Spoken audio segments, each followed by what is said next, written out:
Thank you to the citizens of Beijing and to the people of China. Let me thank President Hu and Prime Minister Wen Jiabo for welcoming me earlier today. Thank you, Mayor Guo Jinlong, the police, and most of all, thank you for this welcome. The legend of Chinese hospitality is certainly not unfounded. I come to Beijing as so many of my predecessors have come before. Today, I speak to you not as a politician, but as a citizen, a proud citizen of the United States and a fellow citizen in our changing world. Our partnership truly began 30 years ago this February, on the day when SAM 26,000 landed on Beijing, the day when Chairman Mao greeted President Nixon to this great country. On that day, much of this continent still fought a plague of wars caused by changing political ideals.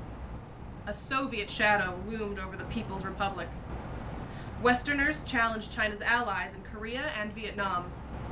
The challenges of that time were unprecedented in the Middle Kingdom's history. And yet, on that day, Nixon stepped out of Air Force One and onto Chinese soil, triumphing naysayers and closed-minded adversaries, bringing the torch of friendship to Chinese countrymen. Before this moment, no American had been openly welcomed to China since 1949. But on this day, Mao Zedong and Zhou Enlai greeted Nixon warmly. The odds were stacked against our friendship. Communism and democracy vied for power in the war-stricken global community. President Nixon's candidacy was based on the elimination of communism. Chairman Mao frequently preached the evils of democracy. For both heads of state, their ideology allowed them to be idolized by their people. And yet, both leaders set aside their political ideals and learned about one another. They met not as the great leaders of their respective powers, but as concerned citizens of the world. They did this for the greater good. As Nixon and Chairman Mao sat to eat together, their bellies full of baijiu and caoya, Nixon said, "This was the week that changed the world, as what we have said today is not nearly as important as what we will do in the years ahead. We will build a bridge across 16,000 miles and 22 years of hostilities which have divided us in the past. And what we have said today is that we shall build that bridge." 30 years after Nixon came to China, came to Beijing, and built the bridge that unites us today, I am here, today with the scaffolds and beams to reinforce everything that we have worked for. People of the world, concerned citizens, Nixon and Mao united America and China. But we cannot forget our new dangers. Dangers that cannot be contained within the borders of a country or by the distance of an ocean. The terrorists of September 11th plotted in Hamburg and trained in Kandahar and Karachi before killing thousands from all over the globe on American soil. Poorly secured nuclear material in the former Soviet Union or secrets from a scientist in Pakistan could help build a bomb that detonates in Tokyo. The poppies in Afghanistan become the heroin in Burma. The poverty and violence in Somalia breeds the terror of tomorrow. The genocide in Darfur shames the conscience of us all. Our world does not afford us to be divided. Hu and I have reached over the Pacific to pull together, and I ask every one of you, as concerned citizens of the world, to do the same. No one nation, no matter how large or powerful, can contain the evils that are facing our world today. And no nation, nor one person, can escape the responsibility in meeting them.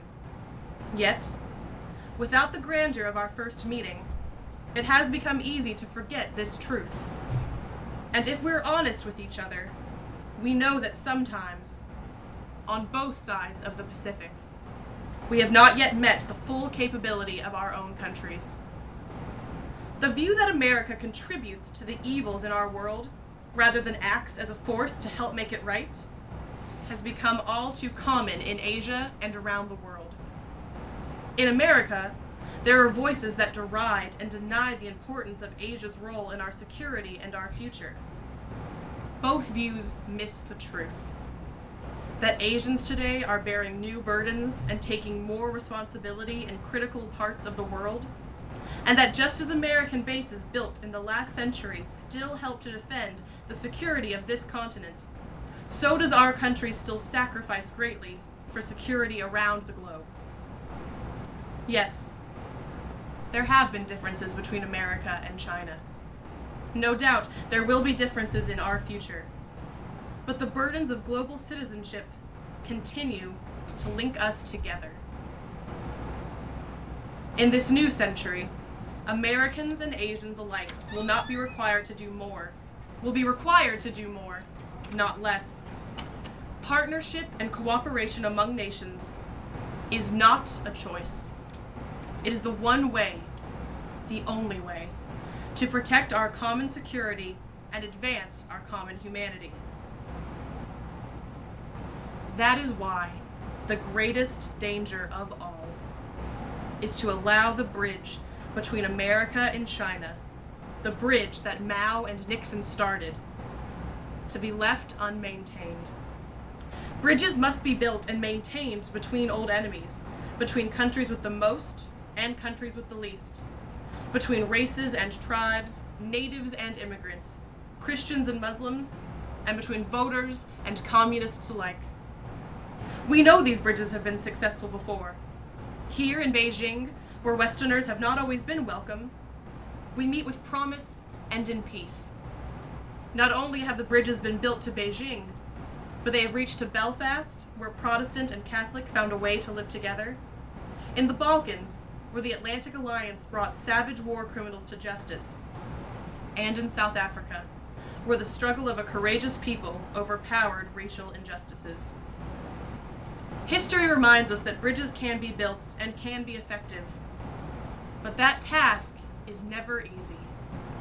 True partnership and true progress requires constant work and sustained sacrifice. They require sharing the burdens of development and diplomacy, of progress and peace. They require allies who will listen to each other, learn from each other, and most of all, trust each other. That is why America cannot turn inward. That is why China cannot turn inward. America has no better partner than China. Now is the time to build new bridges across the globe, as strong as the one that binds us across the Pacific. Now is the time to join together through constant cooperation, strong institutions, shared sacrifice, and a global commitment to progress to meet the challenges of the 21st century. It was this spirit that led President Nixon to this great city, and people to assemble where we stand today. And this is the moment when our nations, and all nations, must summon that spirit anew. This is the moment when we must defeat terror and cut the network of extremism that supports it. This threat is real, and we cannot shrink from our responsibility. If we can defeat the Soviet shadow that haunted us both, we can join in a new global partnership to dismantle the networks that have struck in Madrid and Amman, in London and Bali, in Washington and New York. We can stand united with the vast majority of Muslims who reject the extremism that leads to hate instead of hope. This is the moment when we must renew our resolve to rout the terrorists who threaten our security in Afghanistan, and the traffickers who sell drugs that sneak onto the streets of Sanlitun and Shanghai. No one welcomes war. I recognize the enormous difficulties in Afghanistan. But for the people of Afghanistan, who are also citizens of the world, and for our shared security, this work must be done. America cannot do this alone.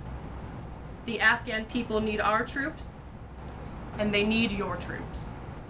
Our support and your support to defeat the Taliban and Al-Qaeda, to develop their economy, and to help them rebuild their nation. This war will end terrorism for our lands, your lands, and your children's lands. Today, no, right now, is the moment when we must renew the goal of a world without nuclear weapons. The Soviets came too close too often to destroying all we have built and all we love. With them gone, we need to watch the further spread of the deadly atom. It is time to secure all loose nuclear materials, to stop the spread of nuclear weapons, and to reduce the arsenals from another era. This is the moment to begin the work of seeking the peace of a world without nuclear weapons. The seismic activity from North Korea's bombs tests not only Japan and Korea, but America, the EU, and the PRC as well. We have stood idly by for too long. This is the moment. We must help answer the call for a new dawn in the Middle East. My country must stand with yours and with Asia in sending a direct message to Iran that it must abandon its nuclear ambitions. This is the moment when the world should support the millions of Iraqis who seek to rebuild their lives, even as we pass responsibility to the Iraqi government and finally bring this war to a close. America and the rest of the world have admired China's growth in the open market. Trade has been a cornerstone of your growth and global development. But as we have done well too, we will not be able to sustain this growth if it favors the few and not the many. Together, we must forge trade that truly rewards the work that creates wealth, with meaningful protections for our people and our planet. This is the moment when we must come together to save the natural world. As we speak, cars in San Francisco and factories in Guangzhou are melting the ice caps in the Arctic, shrinking coastlines in the Pacific, and bringing drought to farms from Kansas to Kenya. Let us resolve that we will not leave our children a world where the oceans rise and famine spreads and terrible storms devastate our lands. Let us resolve that all nations, including my own, reduce the carbon we send into our atmosphere. This is the moment to give our children back their future. This is the moment to stand connected as one. The world will watch and remember what we do here, what we do with this moment. Will we extend our hand to the people in the forgotten corners of this world who yearn for lives marked by dignity and opportunity, by security and justice? Will we lift the child in Bangladesh from poverty, shelter the refugee in Chad, and banish the scourge of AIDS in our time? Will we give meaning to the words "never again" in Darfur? Who are we becoming? People of Beijing, people of the world, this is our moment. This is our time. I know my country has not perfected itself, but I also know how much I love America. I know that for more than 2 centuries, we have strived, at great cost and great sacrifice, to form a more perfect union, to seek, with other nations, a more hopeful world. These are the aspirations that join the fates of all nations in this city. These aspirations are bigger than anything that drives us apart. It is because of these aspirations that President Nixon came to the People's Republic, to Beijing, to unify the world in spite of his dissenters at home. It is in pursuit of these aspirations that a new generation, our generation, must make our mark on the world. People of Beijing and people of the world. The scale of our challenge is great. The road ahead will be long. But I come before you to say that we are heirs to a struggle for a united world. We are a people of improbable hope. With an eye toward the future, with resolve in our hearts, let us remember this history and answer our destiny. Let's maintain our 16,000-mile bridge. It is the first step in making a world better for all its global citizens.